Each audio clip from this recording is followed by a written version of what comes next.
안녕하세요, 검미란입니다. 배터리주가 비상할 때까지 배터리 위클리는 계속됩니다. 주간 기준 배터리주 동향과 뉴스를 체크하는 위클리 배터리 뉴스. 자, 먼저 배터리 8대 종목의 외국인 지분율 11월 21일 목요일 종가 기준, 공매도 잔고 비중 11월 18일 월요일 종가 기준으로 살펴볼게요. 2주 만에 보는 거여서 외국인 지분율의 변화가 좀 있습니다.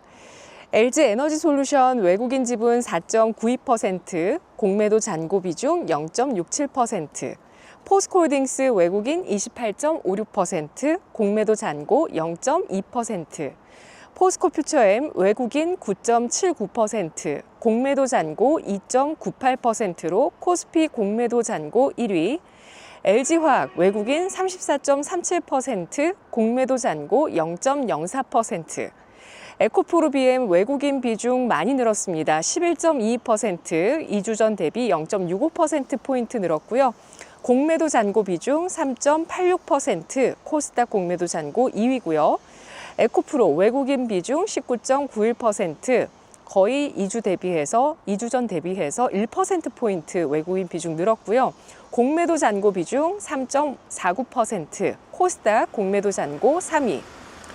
나노신소재 외국인 8.75%, 공매도 0.7%, SK이노베이션 외국인 14.06%, 공매도 0.1%, 급양 외국인 10.47%, 공매도 0.95%입니다. 지난 한 주간 배터리 관련 뉴스 가운데 베스트 5 꼽아보겠습니다.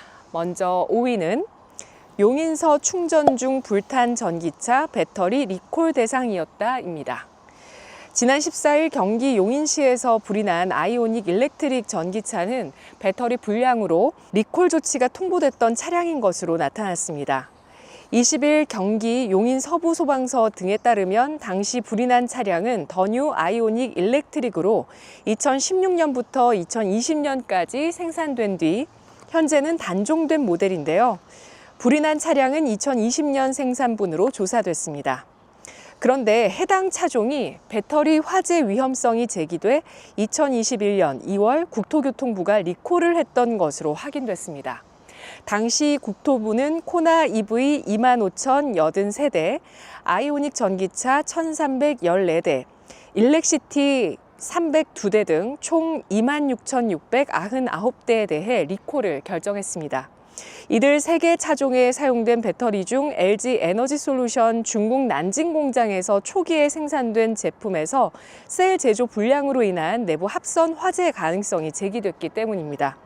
하지만 화재 차량 차주는 리콜 통보를 받고도 리콜을 받지 않은 상태였다고 합니다.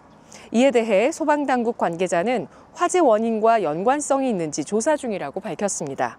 현재 경찰과 소방당국은 국립과학수사연구원과 함께 차량에 대한 합동 감식을 진행하는 등 화재 원인을 조사하고 있습니다. 다음은 4위, 글로벌 배터리 전액 수요 10년 뒤 3배 성장입니다. 글로벌 2차 전지 전액 수요가 10년 뒤에 3배 늘어날 것이라는 전망이 나왔습니다. 전기차 캐즘에도 에너지 저장 장치, ESS 등의 견조한 수요로 두 자릿수 성장률을 이어간다는 분석입니다. 시장조사업체 SNE 리서치에 따르면 배터리 생산에 사용되는 전액 수요는 2024년 142만 톤에서 2035년 446만 톤으로 연평균 11% 성장률이 전망됩니다. 전해액은 리튬이온 배터리 4대 소재 가운데 하나로 양극과 음극 사이에서 리튬 이온이 이동하도록 돕는 역할을 하는데요. 길게는 1년 넘는 개발 기간이 필요해 높은 R&D 역량이 요구된다고 합니다. 과거 글로벌 전해액 시장은 일본과 한국 기업이 석권했지만 최근 중국 업체들이 시장 점유율 1위에서 3위를 모두 장악했는데요. 텐츠, 캡캠, 비아디가 글로벌 출하량의 54%를 차지하고 있습니다. SNE 리서치는 전동화 전환의 흐름과 ESS 등 기타 애플리케이션의 확대에 따라 전해액 시장이 전기차 캐즘에도 불구하고 꾸준한 성장이 예상된다고 설명했습니다. 다음 3위는 유럽 최대 배터리사 파산 위기, 한국 경쟁사 공급사 희비입니다. 유럽 전기차 시장 침체가 길어지자 현지 최대 배터리 생산 기업인 스웨덴의 노스볼트가 파산할 위기에 처했습니다. 글로벌 배터리 시장의 신흥 강자로 주목받은 노스볼트가 흔들리면서 국내 관련 기업들의 희비가 엇갈리고 있는데요. 18일 업계에 따르면 노스볼트는 미국에서 파산 보호, 챕터 11을 신청하는 방안을 검토하고 있습니다. 챕터 11은 미국 연방 파산법상 기업 회생을 위한 조항으로 우리나라의 법정 관리와 유사한 개념입니다. 최근 노스볼트는 고객사를 비롯해 투자자, 대출기관과 자금난을 해소할 방안을 논의했지만 구조조정 방향에 대해 합의하지 못한 것으로 알려졌습니다. 노스볼트는 지난 2016년 테슬라 출신 임원이 설립했고 BMW, 폭스바겐, 골드만삭스 등으로부터 대규모 투자를 받아왔죠. 노스볼트는 계열사 노스볼트 애트에 대한 파산 신청을 하고 본사 인력 구조조정을 시행했습니다. 이에 따라 노스볼트와 거래하는 국내 배터리 소부장 업체들의 고심이 깊어지고 있습니다. 특히 노스볼트와 수천억 원 규모의 계약을 체결한 종합장비회사 SFA와 CIS 등은 수주권에 대한 작업 진행을 중지시키면서 3분기에 모두 영업 손실이 발생했습니다. 이 밖에도 동진세미캠, 제일 M&S, SKC 등이 노스볼트와 거래하는 고객사인데요. 반면 노스볼트와 경쟁하는 국내 배터리사들은 일부 반사 이익이 기대됩니다. 삼성 SDI가 노스볼트와 BMW가 체결한 20억 달러, 약 우리 돈 2조 8천억 원 규모의 공급 계약이 취소되면서 그 물량을 넘겨받았고요. LG 에너지솔루션과 SK온도, 폭스바겐과의 거래 규모가 늘어날 것이라는 관측이 나오고 있습니다. 현재 노스볼트의 최대 주주는 폭스바겐이며 지분 21%를 보유하고 있죠. 한편 일각에서는 노스볼트 파산에 대해 중국 협력업체의 방해 공작 탓이라는 음모론도 나오고 있습니다. 무려 550억 달러, 약 77조 원 규모의 주문이 쌓여 있는 노스볼트가 자금난을 겪게 된 근본적인 이유가 배터리 생산을 빠르게 늘리지 못해서였다고 하는데요. 첫 번째 셀 생산이 3년 전이었는데 그간 생산 문제를 해결하지 못했던 것입니다. 연간 예상 생산량이 16기가와트시인 노스볼트의 공장이 지난해 실제 공급한 배터리 셀은 80메가와트시에 불과했습니다. 그만큼 생산 라인이 엉망이고 수율이 형편없다는 뜻인데요. 주문은 넘쳤지만 고객사는 언제 배터리를 받을지 기약이 없는 상태였던 겁니다. 이렇게 생산 문제를 겪었던 배경으로 노스볼트 1공장의 장비 공급을 맡은 중국 기업 우시리드 때문이라는 주장이 나왔습니다. 우시리드로부터 장비를 받아도 우시리드에 중국 작업자가 있어야만 장비를 사용할 수 있어서 장비에 대한 작동이 쉽지 않았던 게 우시리드의 사업 방해 공작이었고, 이는 노스볼트를 파산시켜 중국 기업이 이를 매입하게 하려는 시나리오 아니냐는 의심이 나오고 있는 겁니다.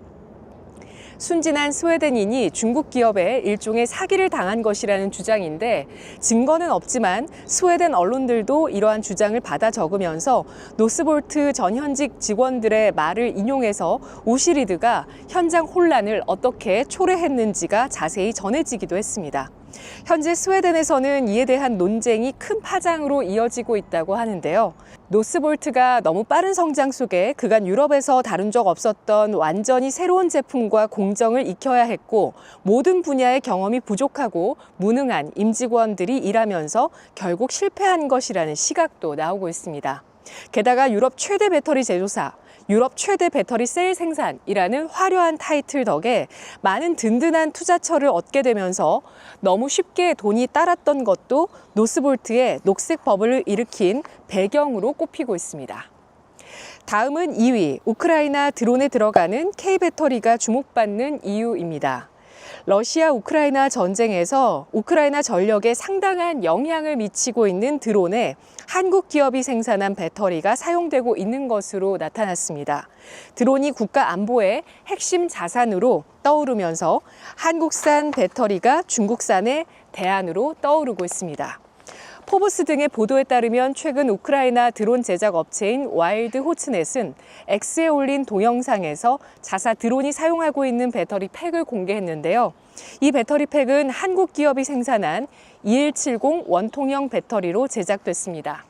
동영상에 등장하는 인물은 1년 전 드론이 생산되기 시작했을 때 다른 제조사의 배터리를 썼는데 항상 좋은 결과가 있었던 건 아니었다며 배터리 품질과 신뢰가 중요하다며 좋은 드론을 만들기 위해서는 좋은 배터리가 필요하다고 강조했습니다.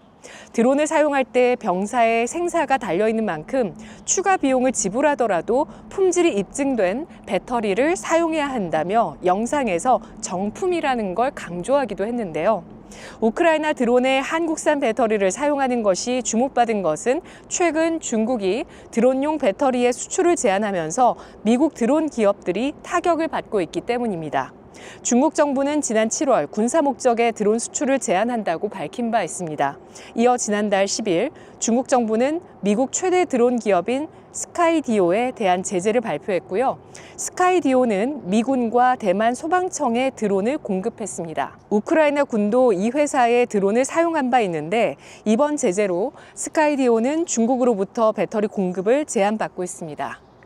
아담 브라이 스카이디오 대표는 미국의 주요 드론 회사를 제거하고 중국 드론 공급사에 대한 세계의 의존도를 심화하려는 시도라며 이번 조치는 중국 정부가 공급망을 무기 삼아 우리를 뛰어넘고 자신들의 이익을 확대하려고 하는 것이라고 비난했습니다. 그간 중국산 배터리를 사용해오던 미국의 스카이디오는 현재 대체 공급선을 찾고 있는데요. 스카이디오는 미국 최대 드론 제조사로 미군을 포함해 정부와 기업 등의 드론을 판매하고 있으며 특히 러시아와 전쟁 중인 우크라이나에 무인기를 공급해왔습니다. 포브스는 우크라이나 드론 기업의 사례는 중국 공급망에 대한 의존도를 어떻게 깰 수 있는지를 보여준다고 설명했습니다. 드론에 들어가는 배터리도 우리 기업들이 섭렵할 수 있을지 앞으로 지켜봐야겠습니다. 마지막으로 1위는 전기차 의존 줄이자. 사업 다각화로 돌파 나선 K배터리입니다. 도널드 트럼프 미국 대통령 당선인 측이 전기차 보조금 폐지를 검토하면서 국내 배터리 업계에 적신호가 켜졌죠. 전기차 캐즘에다 트럼프 리스크까지 겹치면서 배터리 업계는 사업 다각화로 돌파구를 찾고 있습니다. 업계에 따르면 국내 배터리 3사의 올해 1분기에서 3분기 첨단 제조 생산 세액공제 AMPC 누계액은 총 1조 3,787억 원으로 집계됐습니다. AMPC는 전기차 배터리 생산자에 지급되는 보조금으로 국내 배터리사의 수익을 좌우하게 되는데요. LG에너지솔루션과 SK온의 3분기 AMPC 누계액은 각각 1조 1,027억 원, 2,111억 원인데 AMPC를 제외하면 두 회사 모두 영업 적자입니다. 업계에서는 2기 트럼프 행정부가 AMPC를 폐지하기 어려울 것으로 보고 있는데요. AMPC 보조금이 사라지면 국내 배터리사가 북미 투자를 줄이거나 철수할 가능성이 높은데 이들이 투자한 북미 공장이 미국 공화당 우세 지역에 몰려 있기 때문입니다. 다만 배터리 업계는 사업 포트폴리오를 다각화해서 수익성을 회복하겠다는 전략을 내세우고 있습니다. LG에너지솔루션은 전기차 배터리 제조에 집중했던 사업 구조를 ESS 등 비전기차 사업으로 확대할 방침이며 최근에는 LG에너지솔루션의 미국 법인 버테크가 미국 재생에너지 기업 테라젠에 2조 원 규모의 ESS 공급 계약을 체결한 것으로 전해졌습니다.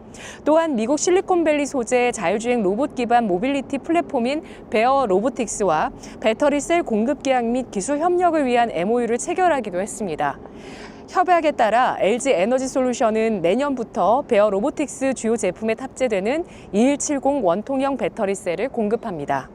앞서 일론 머스크의 우주 탐사 기업 스페이스X에 우주선 전력 공급용 배터리를 납품한다는 소식도 전해졌었죠. 이에 따라 테슬라의 자율주행 로봇에 장착되는 배터리 물량 수주까지 LG에너지솔루션이 할 수 있을지 기대감도 커졌습니다. LG에너지솔루션은 전기차, ESS, 로봇, 우주선 등 새로운 애플리케이션 영역으로 사업 포트폴리오를 확장했다는 걸 확인할 수 있는데요. 삼성 SDI도 ESS 사업 확대를 위해 ESS용 LFP 배터리 공급망을 준비 중입니다. 삼성 SDI 울산 사업장은 지난 9월부터 LFP 배터리 마더라인을 구축하고 있고요. ESS 성장세가 가파른 미국의 LFP 배터리 성장 거점을 마련하는 방안도 검토하고 있습니다. SK온은 3분기 실적 컨퍼런스 콜에서 전기차 외 다양한 배터리 수요를 충족시킬 제품을 개발 중이라고 밝혔습니다.